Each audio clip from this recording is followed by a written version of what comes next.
Hello, everyone, and welcome to another episode of The Lifting. This episode is being recorded on 5/6/25. Another Q&A, folks. There's been so many of these questions that there has been a total of 10 of these new batch of episodes. So this is probably going to be the last one for a minute, but just know that thank you for sending in all of the questions.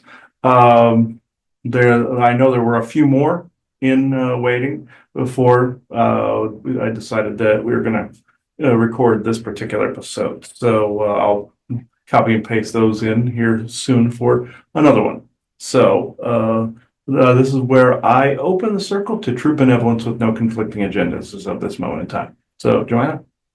We are all one, and when one is harmed, all are harmed. When one is helped, all are helped. Therefore, in the name of who I am, and I am one with all there is, that only the highest good be done. We pray for you, your friends, your family, your loved ones, to let healing energies in. Let them love you, let them nourish you, and let them bring you to your highest good.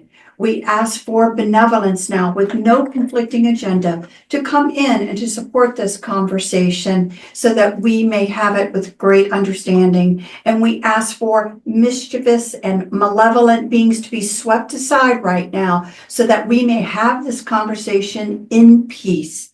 And with that, and with great blessings that we always send your way, we say, so be it. And so be it.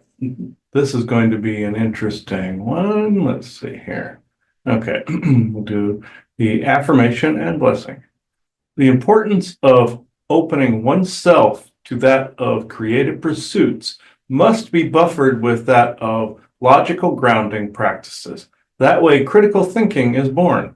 And I'm the one that wrote that one. So we can now go on to the first question, and the answer is a bit of a longie because it's some procedures that I put in here. So, okay, first question. What are the procedures for opening and closing of the circle for shows and sessions? Okay, a lot of you wanted to know this, so this is more of a question I kind of conglomerated and amalgamated down to one refined question, and very lengthy answer. Okay, here we go. The opening of the circle. This is essentially what these are the mantras and etc. that I personally use. So, the opening of the circle. I open this circle to true benevolence with no conflicting agendas as of this moment in time, mirrored across time and space where appropriate. It is forever so in all moments, all sessions, and expressions. And now the shorter version for sessions. I open this circle to true benevolence with no conflicting agendas. Protection on both sides, integrity of information, mirrored across time and space where appropriate. It is forever so in all moments, all sessions, and expressions. Now, give me 2 seconds. I just pointed it out there. Something was pointed out to me. Okay. Shorter version for shows. I open this circle within true benevolence with no conflicting agendas. The closing of the circle. Short version for shows. I close this circle within true benevolence with no conflicting agendas. Thank you. Longer version for sessions. I close this circle. May no malevolent entities and or energies follow and or trace me back from this bilocation, channeling and or healing. May my true benevolent guides and true benevolent source energy have my back in this matter. It is forever so in all moments, all sessions, and expressions. Now, for 2 people in sessions. I close this circle. May no malevolent entities and or energies follow and or trace us back from this bilocation, channeling and or healing. May our true benevolent guides and true benevolent source energy have our backs in this matter. It is forever so in all moments, sessions, and expression.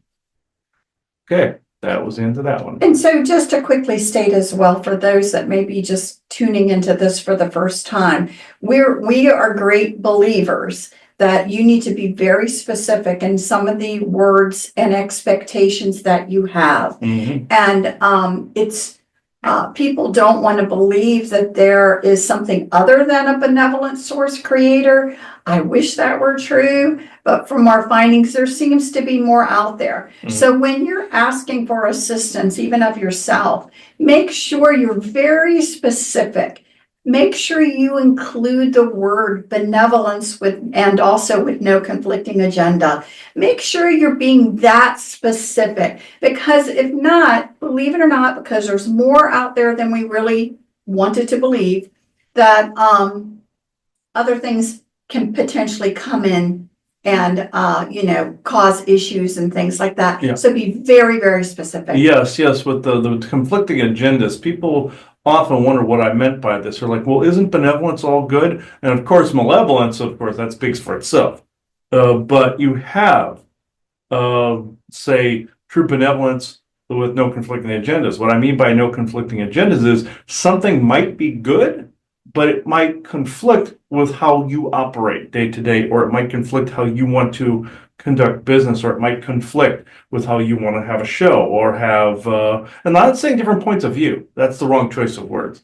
It is more like or misconception or misnomer. It is more like you get the beings that will operate with you in tandem how you need to have it done. Granted, one could call that an expectation, but this is a more of manifesting that reality. So there could be something very, very good and genuine that could have a conflicting agenda to your own, that may even act almost or have more malevolent consequences, or have some kind of mishap or a series of unfortunate events you didn't count on or something, or it might be going in tandem with something that's oppressive, but it might be benevolent, or you might have a bound being that is actually benevolent but actually attacks, and you have to actually help that being out. But with a conflicting agenda, you never want it. The good or bad or ugly or all in between. You don't want it, or neutral or indifferent. So I just wanted to actually clarify that. We can go on to the next one then. Okay. What causes ghost ships? This is actually very interesting.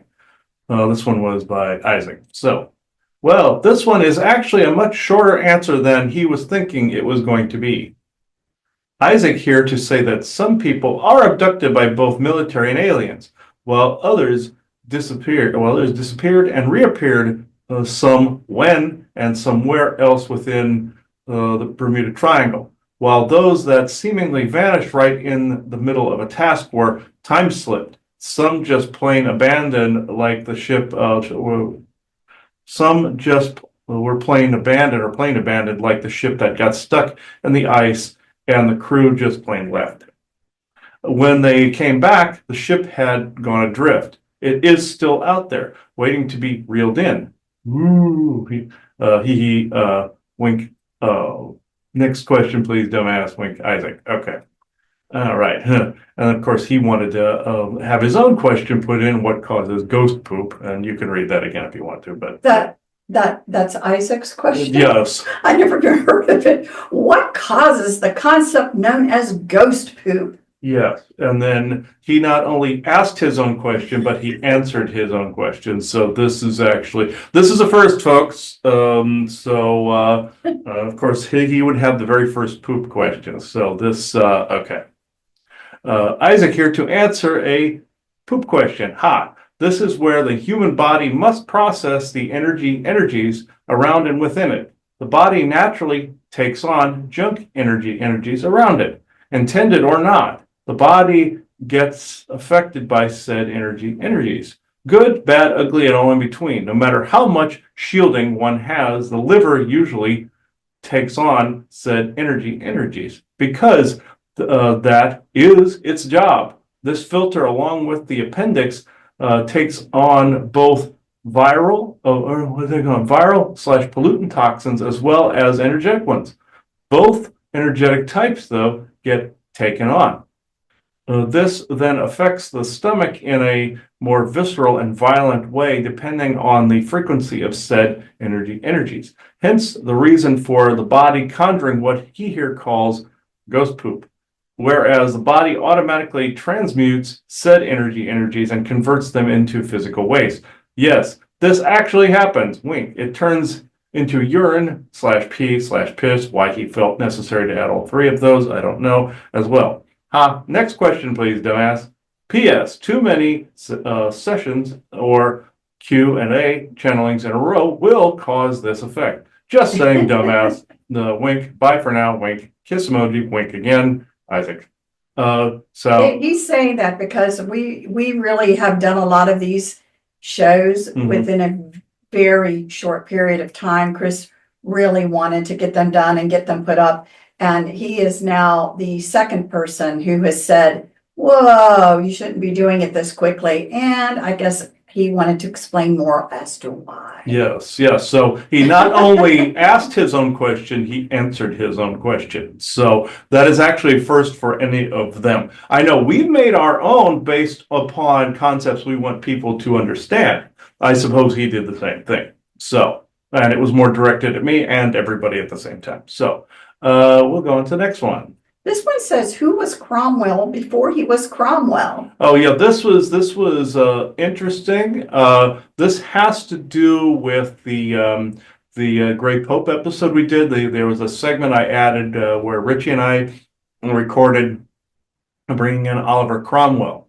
Back when he basically went against the sovereign, it was Parliament versus King Charles III. So, and Charles III was the only one to ever the first one to get beheaded. And that's where they came up with the executioner's mask, because somebody was not comfortable. The executioner was not comfortable killing a sovereign. So they hid his identity so he wouldn't get harassed. So that's where that came from. But this, we found out Cromwell was actually in line with the Mosin. He was one of the immortals of history. That one I was not expecting. So yeah, I will just leave this here and I'll read his own response on here. So it was me, Cromwell. I was not born before that identity. I look and act the very same I did before, or as I did before, but no one remembers that it is me. Pretty neat, huh? Oliver Cromwell. So that's probably the shortest explanation you'll get. If you want to see the rest of that, go to the episode that we did on the Grey Pope. I made the little addition of part of a session in there as well. And he also made an appearance on one of the World of Sasquatch episodes as well, that I'm in to the time of this recording, I'm in process of editing. So, okay, next. Was Laurel Canyon the place that Charles Manson groomed to? Was it the place that he was programmed and groomed to be the killer that we know him to be today? Yeah. Okay. Yeah. This was interesting. Yes, indeed, Chris. He was. It was there that many a psychotic killer was born. Some that do not have names. Some that were tests before Manson was even heard of. They perform said tests. Then they send out the real deal to scare and or awe the general public. I can say no more for now. Bye for now, wink, Isaac. So, and if people want to see a little bit more on that, go to the conspiracy sector episode on Into the Mind of Evil. So there, this, okay, next one. Okay, just a bunch of questions. Hyperbaric Chamber, ? Elephant Man Bones, ? Military costumes, ? Backstory, please. Jehovah's Witness, ? What was that like for you? As you can probably guess, this was another one towards Michael Jackson. So, all right. Okay, for one, the Hyperbaric Chamber incident never, and I mean never, occurred. The Inquirer at the time worked for and still works for what you call the deep state. Three-letter agency, the cults, whatever works best for you to call them. I call them evil. Angry emoji. Yes. Did I have to get burn treatments? Yes. Did these assholes want to make a huge deal out of it to make a point about the play with fire and you will get burned, boy? Yes, they did, indeed did. Angry emoji. Now with the supposed bizarre Polaroid photo of me in said chamber, it simply did not exist. What would and could one safely assume that since I had mind control in place that I would try to sensationalize said injuries for publicity? Yes, of course. That would seem a logical course of action. But I can tell you now that this did not happen, period. Angry emoji. As for the military costumes, I used those as a way to get more attention onto myself as a means to peg or lay blame to those that hurt me and were programming me, as well as being so outlandishly dressed that all eyes were on me. Not out of ego or attention seeking fame, but out of creating a target on them all. On them, excuse me. And I mean all of us that do this are doing the very same thing. There are no exceptions to this rule. He was basically saying that anybody that does that outlandish type of thing is doing the same identical thing as him in some form or fashion, is what he was trying to say. You can just basically take a guess as to who those people are or who has been programmed by whomever. And so, as for being a Jehovah's Witness, it was like any other religious faith. I not only truly believed what I was selling, but was also using it as a means of telling the world that I was not one of them, meaning the cultists. This is all for now, Christopher. I'd love to, and the person that sent, a friend of ours that sent this, I'm not going to say her name unless she actually gives permission. Love to you both. Joanna, too. Kissing emoji. Bye for now. Hee hee. Wink, Michael Jackson. All right. Okay, that I didn't bring that out. Okay, next one right here. Okay, was that you, Michael, declaring your presence with Smooth Criminal playing over the loudspeakers at the salon when Joanna went to get her haircut today? This is one I added because I heard Smooth Criminal on the radio. So and I figured that this felt more like a synchronicity. So yes, indeed it was, Christopher. Good ear and good eye, wink. I am around, but not all songs or internet synchronicities are me. Only those that you feel are me. Get it? Elena told you as such too, remember? Hee hee, ooh. Or how he ever said he went, oh, I don't know how I don't have his voice. So that's how you know how he sounded. So wink, Michael Jackson. Oh, let's see. And he said again, not all synchronicities need to be logged. Ha, bye for now. Wink, Isaac. Okay. He was basically, they were both bitching at me. Okay, so apparently Michael Jackson got into the habit of doing the same. So, okay, next question. Why do companies and or businesses of any size have most rules that are good and always seem to add one or two stupid policies that make no sense? Is this a power trip? Are they just stupid, or is it programming? I've noticed this pattern this is one of my own questions again, and yes, this is I'm pulling an Isaac here. I have noticed this pattern constantly, where people, you'll have a perfectly good working group or working business, and there'll be one tiny stupid policy in there that throws a monkey wrench into the entire process. And I always have to assume that this is some sort of programming when I see it. I try to give people the benefit of the doubt that it's not a dumb decision, it's just a pre-programmed, some kind of preset somewhere to drive everybody crazy. And this is Isaac here. Isaac here to say that it is usually an element of all of the above, Wayne. For one, not all businesses and or people are made alike. So if you have a company based upon that person's traits, this reflects within that business's practices, rules, and bylaws. Take, for example, when Elon Musk repaired the IRS's website, of which they claim it would take over 100 days to move a link to the top of their main page. He did it in less than 72 hours. Why? Because they were and or are still are lazy and retarded.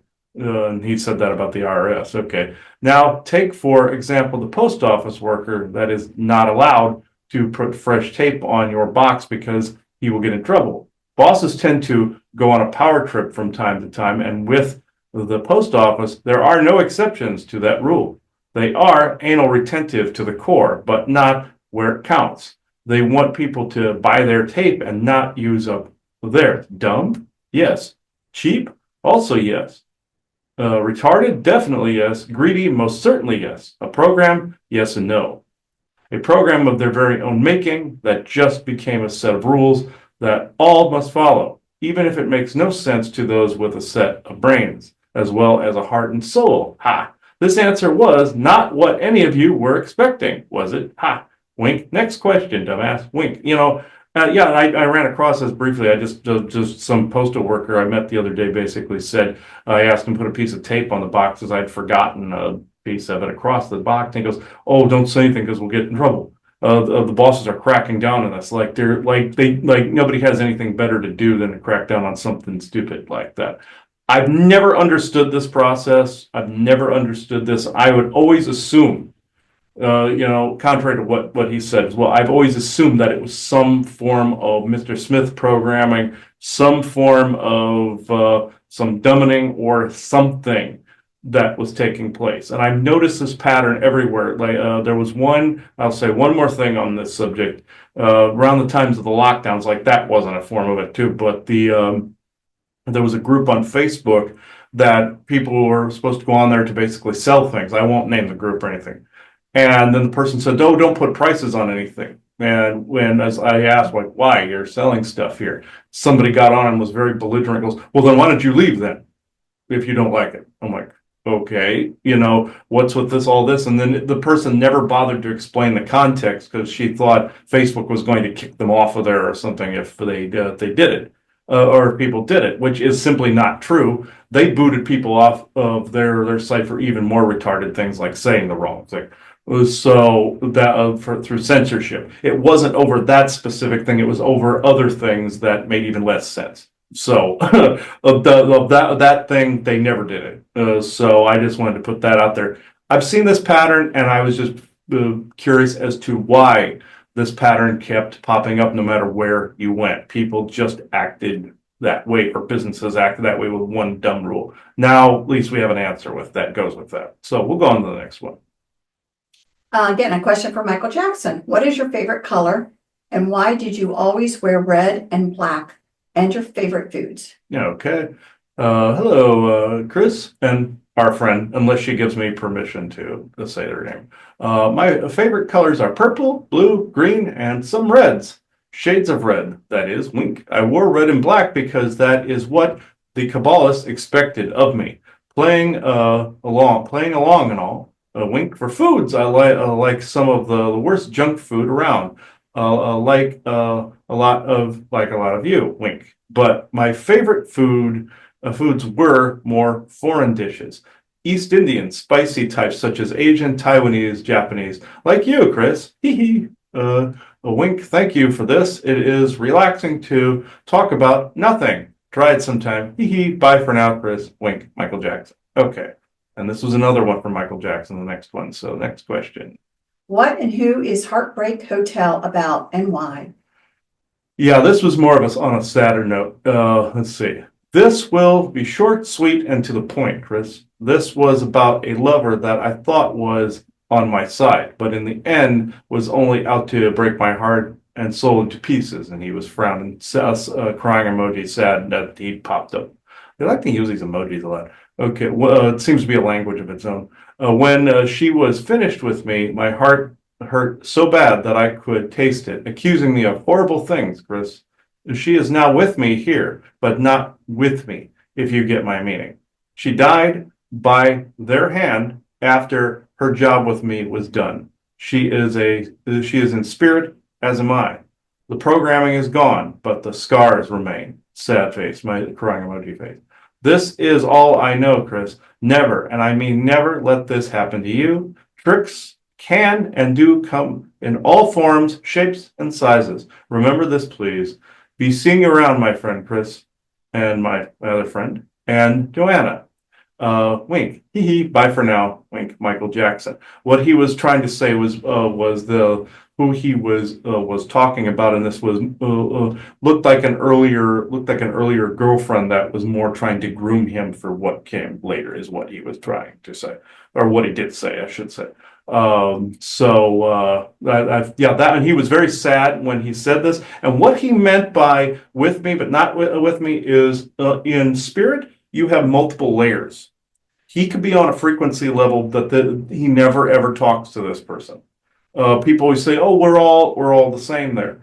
True, but it's also a transition place where you can actually go on to other lives, other expressions. This is where the oversoul sits, essentially, is omniverse and super omniverse. So you have these varying levels. You have that one that's just above ghost, I call the Beetlejuice layer. Most people call that the astral plane. And some flesh layer, some spirit layer, and then you go into all these variants of frequencies.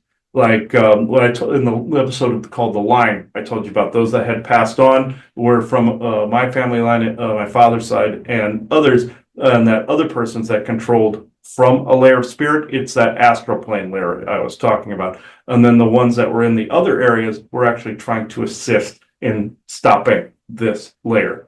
He was implying that she was somewhere in between, and so was he, or up in here. There was even a person famously that passed on that was famously a really, really pain in the ass person. I can't remember this actress's name offhand, but a medium said that she passed on to spirit. The spirit was trying to do what people call a life review. I don't completely buy into the concept, but this is what the person interpreted this as. And this woman said, "No, I don't want to move on to this. I want to go on to my own thing." Like what was said in the Bible, "My Father's kingdom is made up of many mansions." That's the different layers. Even though I don't buy the Jesus story, I do buy the story about what the layers of spirit are. So this is essentially what was being said. Also, the famous psychic and medium James von Prague also described layers of spirit as well. This is what he was essentially hinting at right here.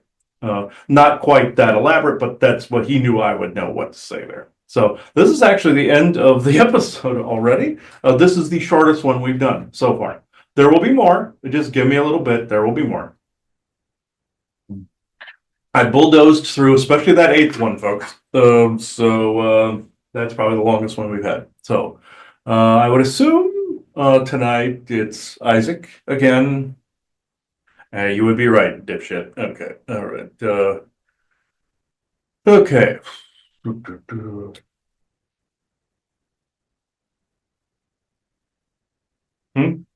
That's a strange request. Okay. Yeah, there's been some energetic issues in the property today. He had me put the other 2 rings on besides my hematite ones for this. Okay, that's a first. You normally don't have me do that. Okay.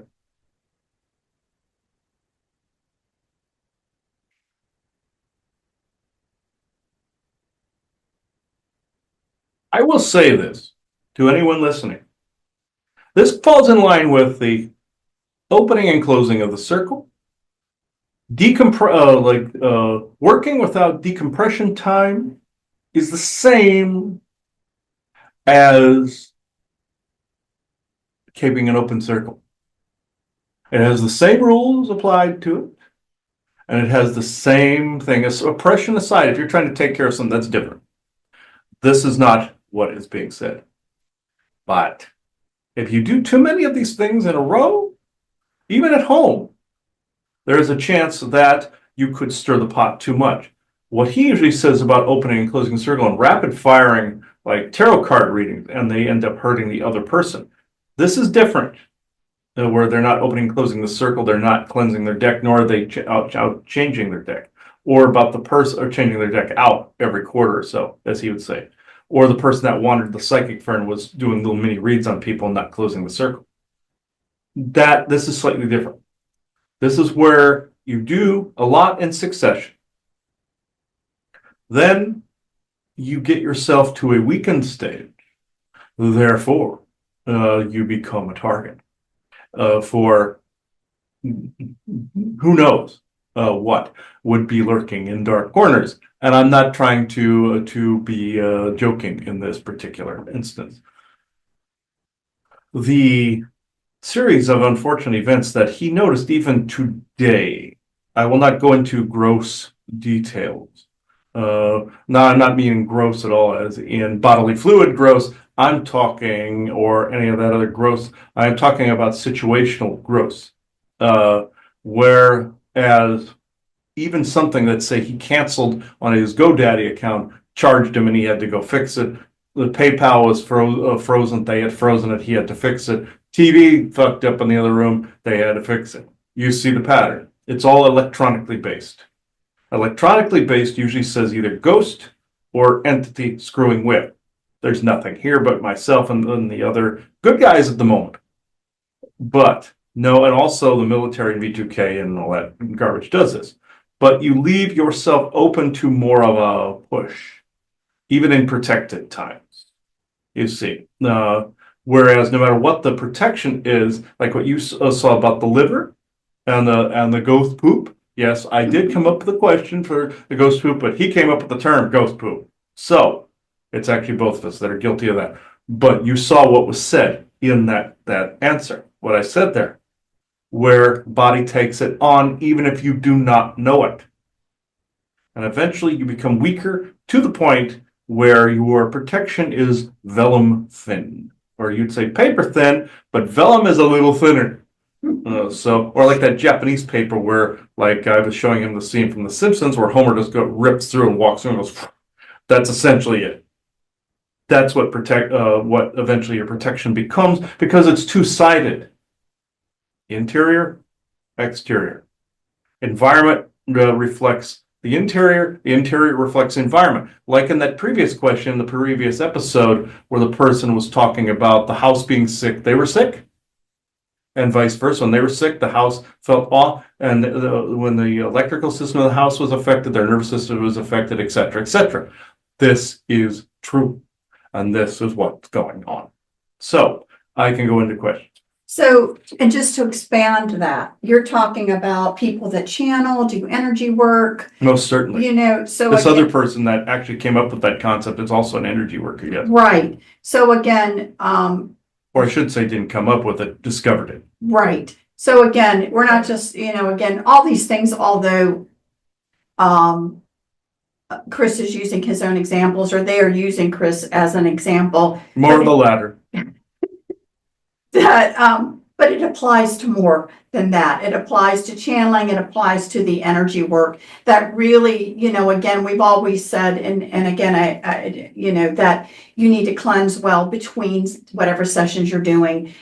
You should only do so many in a day, let's just say. And length. And the length of time, right, and things like that. So you're just trying to reiterate that and also highlighting what are some of the conditions that can happen to you bodily wise if you take on too much and it really starts to overtax you. So besides, since we're talking it, besides ghost poop, what other issues are most common where people, I'm assuming fatigue, I'm assuming that not being able to think straight, but are there other examples as well that maybe people could say, oh, I have that problem? And I was just reminded that ghosts do not poop anymore. But by Elena and Vesta out there, but that's their way of getting at me for picking on other people. But as both him and that other lady out there that came up with that concept, they thought they discovered it, but this has actually been in play for quite some time.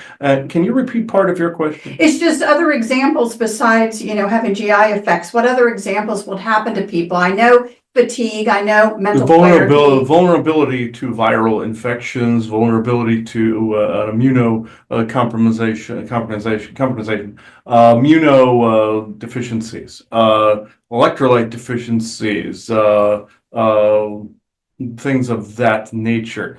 All of those types of things, nutrient deficiencies.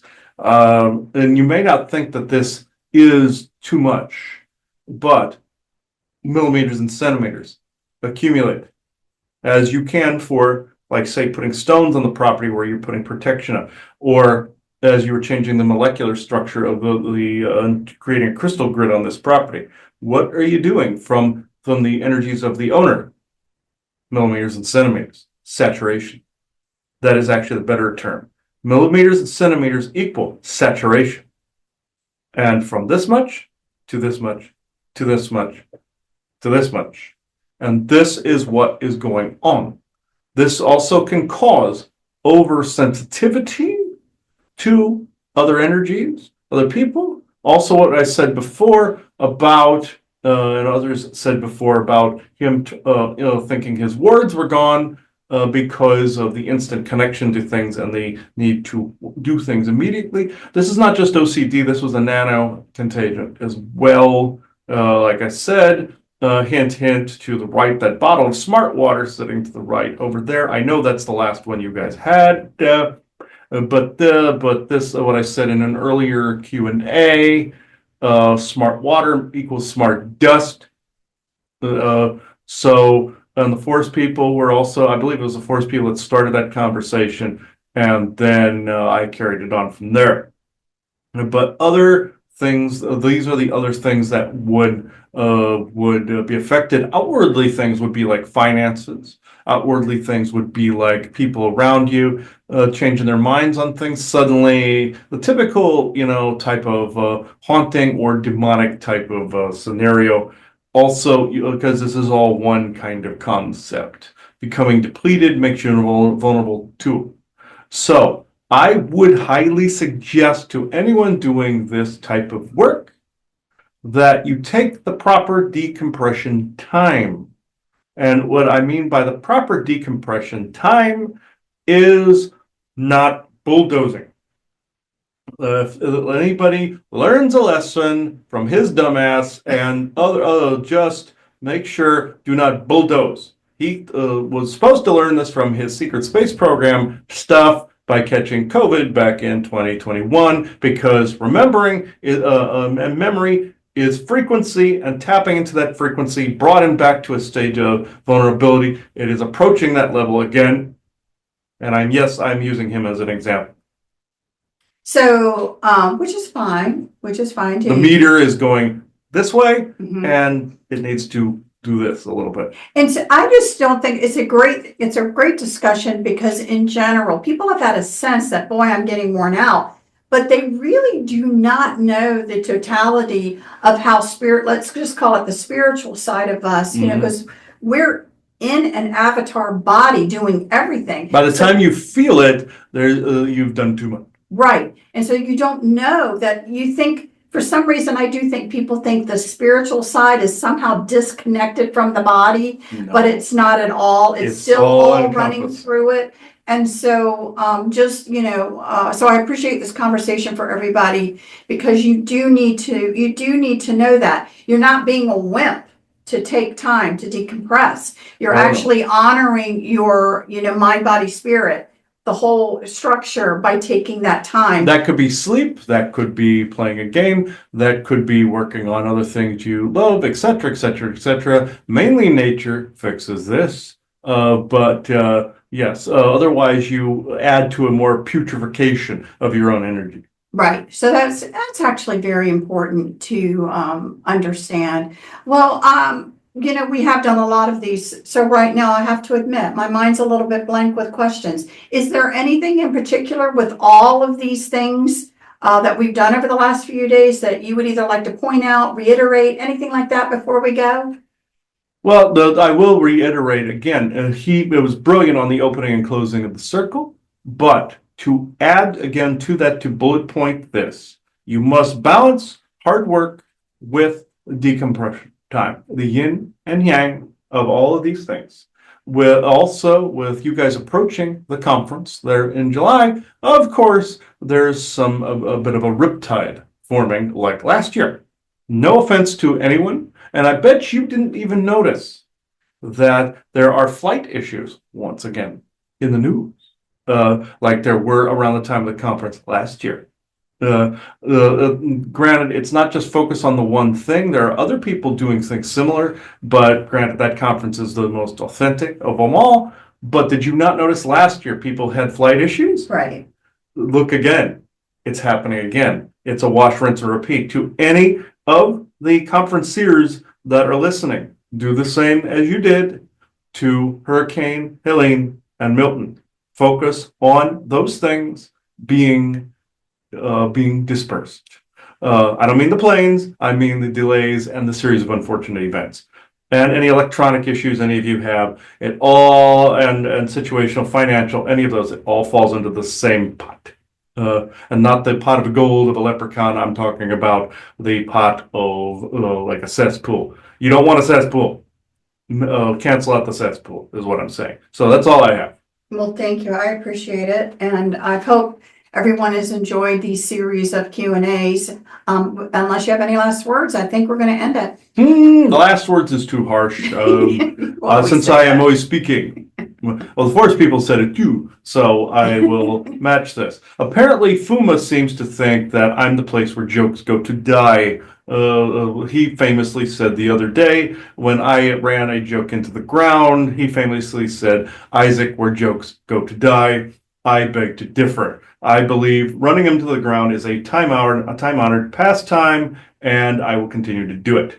And I know he's listening. So, with that said, I bid you all adieu. Goodbye. And I'm aware those mean the same thing. So that's actually very interesting. Yeah, I have bulldozed these because this is usually the speed in which content creators usually go. I'm preparing to go at a much faster pace. Apparently, with channeling well and doing sessions, you still have to do that. So pace it. Like with anything important, really. I don't know if you have anything else to add to this Nope, episode. I hope everyone has enjoyed this, and we will be back at another time. All right, until next time, folks. I got to read the affirmation blessing first before I close this off. So, affirmation blessing. To the opening and closing of the circle, may you learn it well. And I wrote this one just a few minutes before we started this recording. So I now close this circle within true benevolence and no conflicting agendas as of this moment in time. So thank you, everybody. Bye-bye now.